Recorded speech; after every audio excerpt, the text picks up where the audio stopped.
अच्छा, तुम कौन क्लास में पढ़ते हो? 4 क्लास में। 4 क्लास में? हाँ। तो क्या बनना चाहते हो पढ़ के? हाँ? डॉक्टर। अच्छा, डॉक्टर बनना चाहते हो? हाँ। डॉक्टर क्या काम करता है? घर में सुई देता है।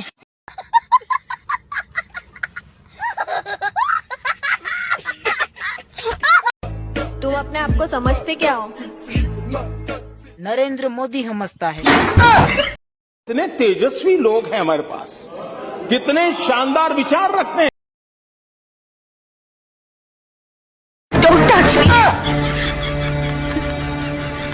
हम किसी दूसरे की अमानत है। मैं हमेशा जंग टालने की कोशिश करता हूं, लेकिन जंग हुई तो जीतूंगा तो मैं ही। खत्म।